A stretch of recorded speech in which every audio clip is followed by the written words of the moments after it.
नमस्कार दोस्तों, मैथ के इस ऑनलाइन प्लेटफॉर्म पर एक बार फिर आप सबका स्वागत है। जैसा कि हमने लास्ट पार्ट में क्लास 12 से रिलेटेड चैप्टर को कर रहे थे, आज उसी चैप्टर को आगे बढ़ाते हैं और हमारी एक्सरसाइज चल रही थी 9.2। क्वेश्चन नंबर जो है कंप्लीट हो गए थे हमारे 7। आज क्वेश्चन नंबर 8 से स्टार्ट करते हैं। क्वेश्चन नंबर 8 हमारे पास है cos की पावर 4x दे रखी है, इसका हमें समाकलन करना है। तो समाकलन करने के लिए हमारे पास जो कंडीशन दे रखी है वो दे रखी है cos की पावर 4x, इसको हल करना है।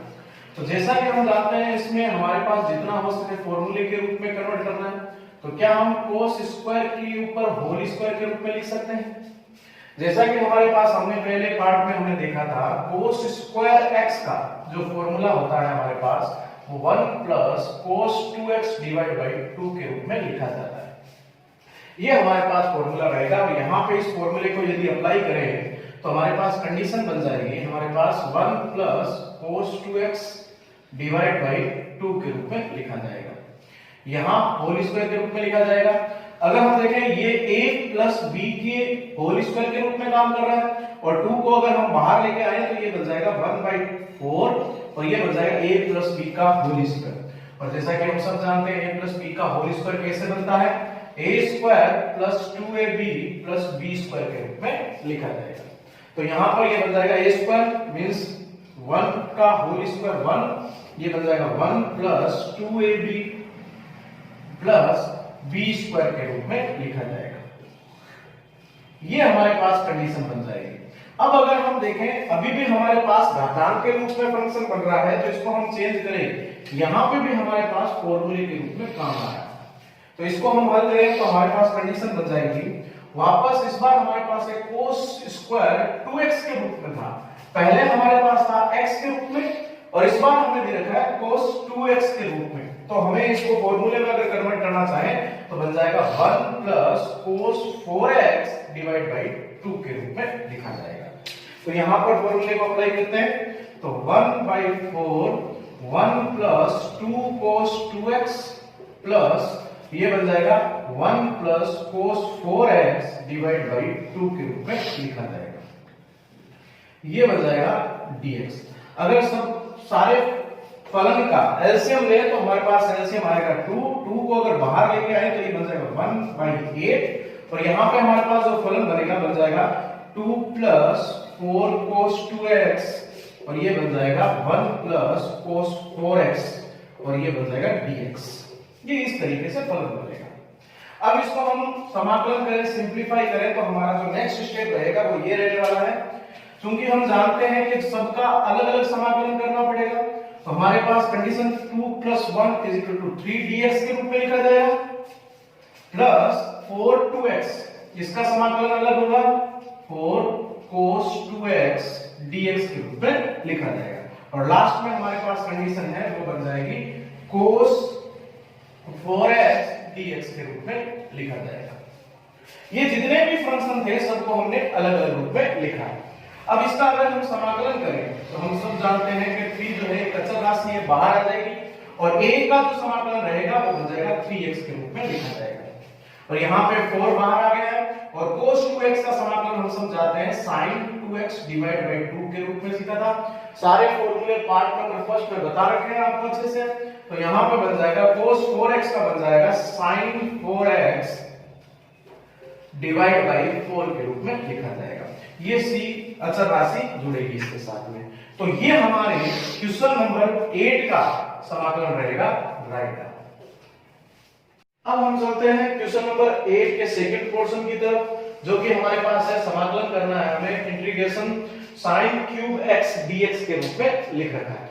तो इसका समाकलन करने के लिए हमने कुछ फॉर्मूले देखे थे। यहाँ पे sin क्यूब थीटा का हमने एक फॉर्मूला देखा था sin 3 थीटा के रूप में, जिसको मैंने आपको ट्रिक बताई थी, जिसको हम 3143 के रूप में लिख सकते हैं।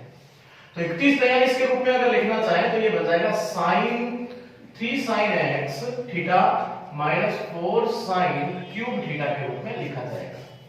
सर यहाँ पे तो हमारे पास sin 3 थीटा के रूप में है और ये sin क्यूब के रूप में है, तो इस फॉर्मूले का यूज कैसे करेंगे? तो मैंने बताया था कि अगर हम इसको ट्रांसफर करें तो ये बन जाएगा 4 sin क्यूब x और ये बन जाएगा 3 sin थीटा थीटा के रूप में लिखेंगे 3 sin theta minus sine 3 theta, और क्यूब के रूप में लिखना है तो sine cube theta equals to बन जाएगा 1/4 3 sin theta minus sine 3 theta के रूप में लिख सकते हैं। तो कहीं ना कहीं हम ये देख सकते हैं कि हमारे पास साइन 3 थीटा का जो फॉर्मूला था हम उससे हम साइन क्यूब थीटा का फॉर्मूला भी अप्लाई कर सकते हैं, बना सकते हैं। तो यहाँ पे हमारे पास है साइन क्यूब थीटा, तो साइन क्यूब थीटा की जगह हम लिख सकते हैं 1/4 और ये बन जाएगा 3 sin theta minus 3 sin 3 theta और ये बन जाएगा dx के रूप में। अब इसका हम समाकलन करें तो 1/4 तो अचर राशि है, बाहर रहेगी। अब इन दोनों का समाकलन अलग अलग करें तो हमारे पास बन जाएगा 3 sin थीटा माइनस ये बन जाएगा dx माइनस sin 3 थीटा के रूप में लिखा जाएगा। इसका समाकलन हम अच्छे से जानते हैं, हमारे पास ये कंडीशन बन जाएगी 1/4 3 sin थीटा का समाकलन रहता है cos थीटा और ये यहाँ पे sin 3 थीटा का जो समाकलन रहेगा वो बन जाएगा cos 3 थीटा/3 और प्लस के c के रूप में लिखा जाएगा। क्योंकि हम जानते हैं sin 3 थीटा को जो है हम माइनस के रूप में शो करवाएंगे तो हमारे पास ये बन जाएगा माइनस का और ये नेगेटिव है ऑलरेडी तो ये बन जाएगा पॉजिटिव के रूप में बदल जाएगा। इसका लास्ट जो स्टेप रहेगा हमारे पास -3/4 cos थीटा ये बन जाएगा plus cos 3 theta divide by ये मल्टीप्लाई होगी 3 × 4 = 12 प्लस c के रूप में लिखा जाएगा। ये हमारे क्वेश्चन नंबर 8 की सेकंड पोर्शन का रिजल्ट रहेगा, समाधान रहेगा राइट आंसर। अब हम चलते हैं नेक्स्ट क्वेश्चन, हमारे क्वेश्चन नंबर 9 के फर्स्ट पोर्शन की तरफ, जो कि हमारे पास है फलन दे रखा है 1/sin x cos cube x के रूप में दे रखा है। इसका हमें समाकलन करना है। तो यहां पर अगर हम हर में cos की मल्टीप्लाई और cos का डिवाइड करें तो फलन अच्छे से हल कर सकते हैं। तो हमारे पास कंडीशन है sin x divide by cos x के रूप में, हमने cos की डिवाइड किया है और यहाँ पे cos की मल्टीप्लाई करेंगे तो cos cube x dot cos x के रूप में लिखा जाएगा। तो अब हम देखते हैं हमारे पास जो फलन बनेगा वो हमारे पास बन जाएगा 1/sin डिवाइड बाय cos बन जाएगा 10x dot cos cube x multiply cos x cos की पावर 4x के रूप में लिखा जाएगा। अब हम इसको हल करें तो हमारे पास कंडीशन बन जाएगी cos क्यूब x का बन जाएगा sec 4x divide by 10x के रूप में लिखा जाएगा। तो हमारे पास ये बन गई है। अब अगर सपोज डेट हम इसको cos sec 4x को यदि हम 1 + 10 की पावर इसको 2 को स्क्वायर के रूप में और ये होल स्क्वायर के रूप में, तो ये बन जाएगा 1 + 10 स्क्वायर x के रूप में लिखा जा सकता है। या फिर हम इसको चेंज करना चाहें तो cos की पावर 4x है, इसको अगर हम कन्वर्ट करना चाहें तो ये बन जाएगा sec square x dot sec square x के रूप में लिख सकते हैं। क्योंकि आधार समान हो तो घातांक जुड़ जाती है, पावर एडिशन हो जाता है पावर का, तो यहाँ पे बन जाएगा 10x dx के रूप में लिखा जाएगा। अब हम जानते हैं कि sec स्क्वायर x को हम 1 + 10 स्क्वायर x के रूप में लिख सकते हैं। तो जहां पे हमारे पास sec स्क्वायर x है उसको हम लिखना चाहें कि 1 + 10 स्क्वायर x के रूप में लिख सकते हैं डॉट ये sec स्क्वायर x के रूप में रहने दीजिए, डिवाइड बाय हमारे पास है 10x के रूप में इनटू dx। अब सपोज है 10x को हमने मान लिया x, 10x t के रूप में लेते हैं।